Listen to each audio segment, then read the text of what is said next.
Bonjour à tous. Comme vous l'avez vu dans le titre, j'ai acheté une nouvelle voiture, une Sirocco de 1975. Bon alors pour ceux qui suivent, vous savez que je ne l'ai pas acheté maintenant. Ça va faire bientôt 11 ans que je l'ai acheté. Je vous montre tout de suite l'état qu'elle est actuellement. Et puis ensuite, je vous en parle un peu plus.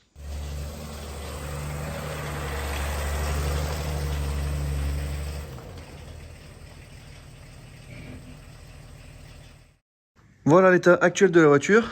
Donc elle est sur la rôtissoire. Ça fait un moment que certains la voient en arrière-plan. Mais avant de commencer à vous la présenter maintenant, on va faire un retour en arrière et je vous en parlais depuis que je l'ai acheté. On se retrouve en 2013.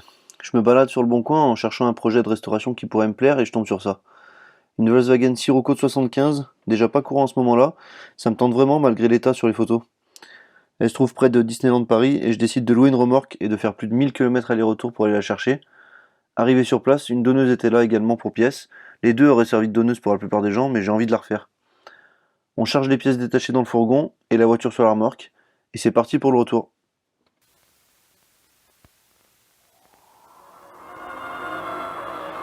Scirocco! Scirocco! Scirocco, a hot wind from the Sahara. Scirocco, a hot car from Volkswagen. As swift and powerful as the wind it's named after. Scirocco, with front-wheel drive that handles like nothing you've ever driven before. And Scirocco gets about 38 miles per gallon on the highway. Scirocco, the hot one from Volkswagen. Ah, les pubs avant, c'était autre chose, hein. Bon, de retour à l'atelier, enfin au cas mon ancien atelier. La voiture était vraiment en sale état, comme on peut voir sur les photos. Le moteur, tout ça, la carrosserie, c'était vraiment pas génial. Mais c'était le but aussi de faire vraiment une grosse restauration sur une voiture ancienne. L'intérieur est très joli, donc c'est spécifique DTS avec l'appui-tête intégré. Les panneaux de porte sont vraiment vieillots, enfin ça a vraiment pris un coup de vieux. La voiture n'avait pas roulé depuis très longtemps. Le ciel de toit était pas trop mal, mais bon, les pare-soleil vraiment pas géniaux. Ensuite, la carrosserie, beaucoup de rouille, un petit peu à droite à gauche, perforante. Le capot, pas d'origine, mais bon, ça reste un détail. Elle possède quand même les pare-chocs chromés, donc c'est vraiment la première version de la première année, avec ses spécificités. J'aurai l'occasion de vous en reparler. On peut voir la rouille de surface ou même perforante qu'il y avait. Là, c'est le renfort à l'intérieur de l'aile avant. L'intérieur, le siège est vraiment pourri, il y avait des housses, mais j'avais pas vu l'état. 143 000 km, je sais pas si c'est vraiment les kilomètres d'origine. Mais bon, dans tous les cas, le moteur, je l'ai refait et on verra ce qu'on fera dans la suite. Voilà un petit peu quand je l'ai ramené, le rendu qu'elle avait. Et maintenant, on va commencer les travaux. Donc première chose, le dépouillage. J'ai commencé à démonter la voiture. Donc comme on peut voir, j'ai vidé l'intérieur. J'ai commencé à sortir les sièges, tout ça, pour les stocker. J'ai démonté la console. Bref, c'est visuel en photo. Heureusement, j'ai eu la chance d'avoir un tableau de bord en bon état. On en reparlera un petit peu plus tard. J'ai commencé à démonter plus profondément l'intérieur. De toute façon, il fallait y passer. Là, on peut voir que même en profondeur, c'était encore plus abîmé dans la carrosserie. Il y en a, je pense, que certains qui auraient abandonné déjà à ce moment-là, mais j'avais vraiment envie de m'y mettre. Là, j'ai commencé à démonter la partie avant. Comme on peut voir, les renforts à l'avant, qui sont spécifiques à ce modèle d'ailleurs, étaient bien endommagés. À voir comment j'arriverai à les récupérer. Ensuite, le moteur. Donc, pas de batterie, le moteur en sale état. Je vais commencer à le dépouiller. Donc c'est un Lanit 6 FR de 85 chevaux, c'est pas celui d'origine, mais c'est un moteur d'époque. La caisse un petit peu vidée, ça commence à avancer, on commence à plus avoir grand chose dans la voiture. Un beau volant d'origine que j'ai réussi à trouver. Ensuite j'ai acheté aussi des pièces, un capot, des ailes qui sont en meilleur état que celles que j'avais dessus, les portes encore mieux parce que les miennes étaient vraiment rouillées. Ensuite je sors le moteur, je commence à sortir le moteur, donc avec la chèvre qui était toute neuve à l'époque, donc il y a maintenant, j'ai dû acheter il y a au moins 12 ans. Donc là, sans le moteur à la caisse, à l'intérieur de la caisse, pardon, on peut voir que c'était pas en super état, le support de batterie pas génial, l'intérieur de la baie moteur pas génial non plus. Le moteur, il avait bien vécu. La caisse de plus en plus vidée. Et maintenant, on passe au moteur. Donc le moteur, j'ai eu l'occasion déjà de le refaire. Bon, ça sera certainement à refaire depuis le temps, surtout pour tout ce qui est caoutchouc. Les joints à voir, on verra avec le temps comment je fais. Mais bon, ça, pour la suite, ça sera bien sûr en vidéo comme le reste des vidéos que vous avez vues sur la chaîne. On peut voir que j'ai commencé tout le démontage, comme d'habitude. J'ai fait un petit peu de nettoyage. j'ai démonté la culasse pour voir un petit peu l'état qu'il y avait dedans. Alors il n'y avait rien de cassé, heureusement, pas de moteur cassé. Je pense que la voiture a dû s'arrêter pour une autre raison. J'ai repeint le bloc, donc pour repartir sur quelque chose de propre comme je fais d'habitude. Là j'avais passé les pistons au bicarbonate de soude pour les nettoyer un petit peu. Mais je me suis rendu compte un petit peu après que la gorge des segments était hors tolérance. Donc on verra après ce que j'ai fait. Donc là il y a le carter de distribution que j'ai commencé à nettoyer, à brosser, que j'ai repeint par la suite. Un nouveau kit d'embrayage, beaucoup de nouvelles pièces, donc par exemple la segmentation. Donc bien sûr le jeu aux coupes des segments, je faisais déjà ça à l'époque. Démontage de la culasse, de nouvelles pièces, donc comme on peut voir j'ai racheté de nouveaux pistons, donc ils sont tout neufs. Ensuite l'état des cylindres, bon pas si abîmé que ça, un petit peu rouillé, mais j'ai passé un coup de haut noir pour faire un coup de propre. J'avais bien sûr vérifié les cotes, comme je fais maintenant dans les autres vidéos que vous avez certainement vues sur la chaîne. Installation des nouveaux pistons, de tout le remontage de l'équipage mobile, sablage du carter de distribution, le carter d'huile qui était pas en super état non plus. Là c'est le support de pompe à eau il me semble. Donc j'ai commencé à tout remonter au propre bien sûr. Toutes les pièces sablées que je m'apprête bien sûr à peindre en noir pour faire un coup de propre. Ensuite les soupapes qui étaient bien calaminées, donc bien sûr je les ai brossées comme d'habitude. Le carter d'huile que j'ai remonté à neuf, la culasse que je remonte petit à petit. On peut voir derrière qu'il y a un petit peu toutes les pièces. Le rodage des soupapes, évidemment, c'est indispensable pour avoir quelque chose de vraiment étanche, des cylindres vraiment étanches. Remontage de l'arbre à cam.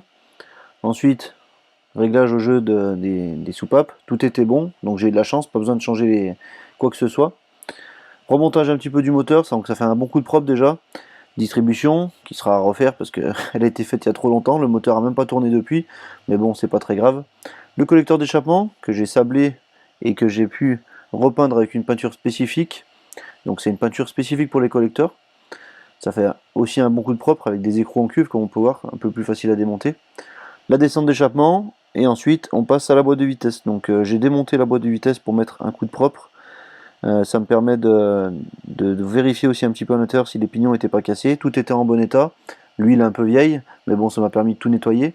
Comme on peut voir, il y a toute la quincaillerie, des biellettes, des joints et tout ce qu'il y a.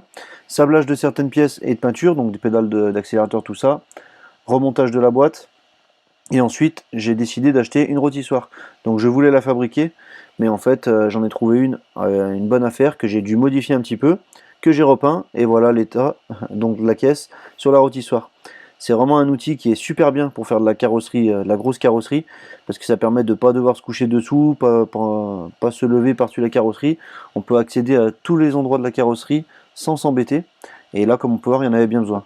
Donc là, les bas de caisse et les supports de train arrière, vraiment en mauvais état. Donc là, il y avait vraiment un gros chantier. Donc là, décapage du bas de caisse, on voit les dégâts. Donc un énorme trou à l'arrière du bas de caisse et fixation du train arrière. Donc bien sûr, il faut découper.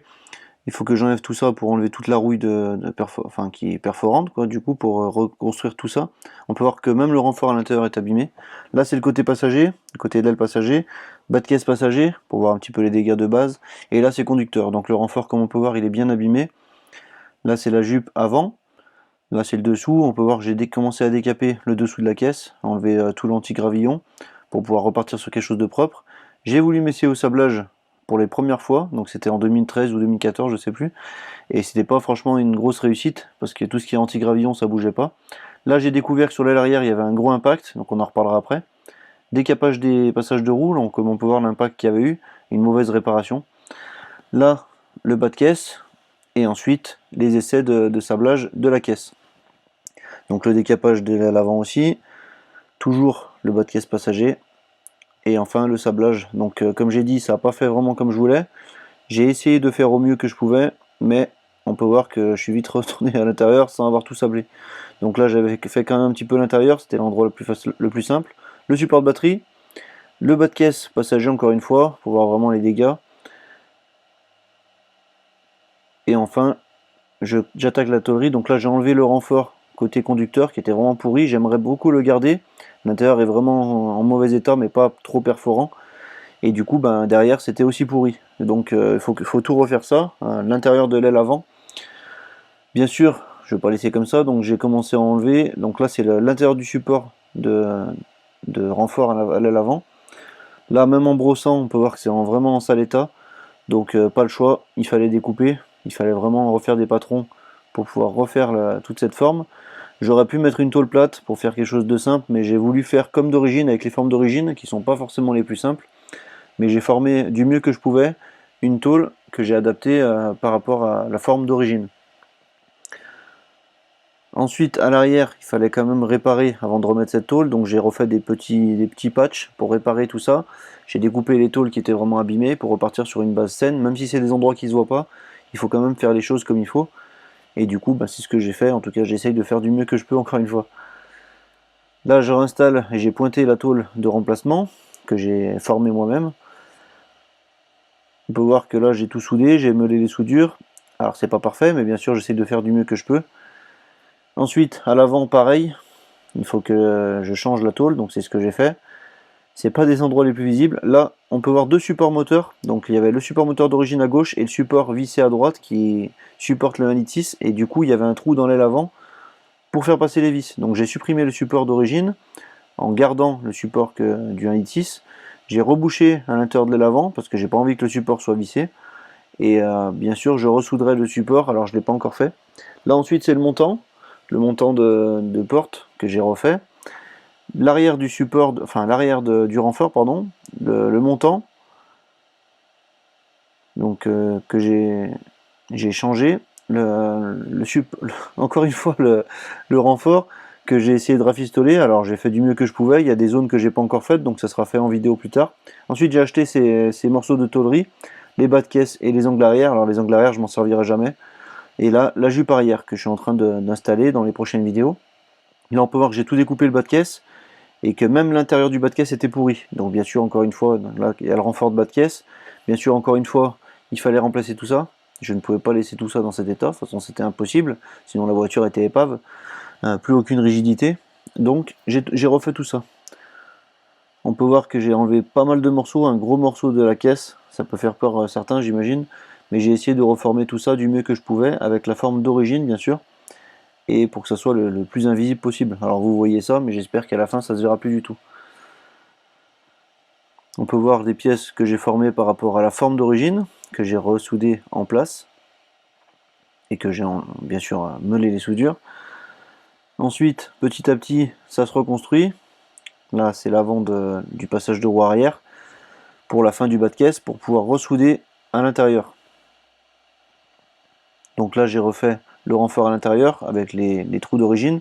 Là, les soudures, je les meule pas, parce que c'est pas vraiment important, ça se verra pas. Et puis ça garde un petit peu plus de solidité supplémentaire. Le produit gris qu'on voit, c'est un produit au zinc pour pas que ça rouille. Ensuite, j'ai réussi à trouver une aile arrière d'origine Volkswagen. Alors ça, c'est vraiment le top du top, la tôlerie d'origine, parce que ça va vraiment en lieu et place. Et ensuite, le bas de caisse que j'ai dû retoucher un petit peu, car c'était pas une super qualité. On peut voir la marque, je sais pas si ça existe encore, mais en tout cas, on peut voir que j'ai pas découpé, que j'ai pas gardé tous les morceaux, parce qu'il y avait vraiment des morceaux qui étaient très mal formés. Donc j'ai fait au plus juste pour avoir quelque chose d'origine. Et ensuite, le transfert de la caisse dans le nouvel atelier. Donc là, on a fait un bond dans le temps, parce que là, on est déjà en 2020. Donc il y a 6 années qui se sont passées où j'ai rien fait sur la voiture. En 2020, j'ai commencé à ressouder le bas de caisse. Alors j'ai pas tout à fait toutes les photos. J'ai continué un peu la tôlerie. J'ai voulu m'occuper de l'aile arrière, donc c'est ce que je vais faire juste après. Et ça, c'était du coup en 2020, avant de commencer un petit peu la chaîne YouTube plus sérieusement. Là, du coup, on peut voir l'ancienne jupe arrière et la nouvelle. On peut voir un petit peu l'état à l'intérieur. Et on peut voir que je commence à découper l'aile arrière pour la remplacer. Donc le dépointage tout le long, pour remplacer l'arrière comme d'origine. Là, on peut voir que le morceau était un petit peu pourri. Découpage de l'arrière, donc là, il n'y est plus. Et j'ai refait cette zone à l'arrière qui était vraiment abîmée. L'angle aussi à l'intérieur qui était vraiment pourri. Donc j'ai découpé encore une fois et j'ai tout refait. Donc j'ai reformé avec de la tôle moi-même. Là, c'est pas de la tôle que j'ai acheté. Et pareil, encore une fois, ce produit gris au zinc pour pas que ça rouille à l'intérieur.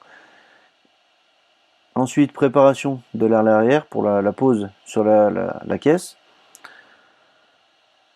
Soudure, donc moi je trouve que c'est bien fait. Je pense que je me suis un petit peu amélioré avec le temps aussi. Et l'aile arrière en place, ça fait vraiment nickel. Donc là, elle était juste pointée. J'ai essayé de faire du mieux que je peux. J'ai soudé comme à l'origine, sur les points d'origine. Et du coup, ça évite d'avoir le gros impact qu'il y avait avant et l'angle de la caisse qui était vraiment très abîmée, presque irrécupérable. Donc là j'étais vraiment content du résultat.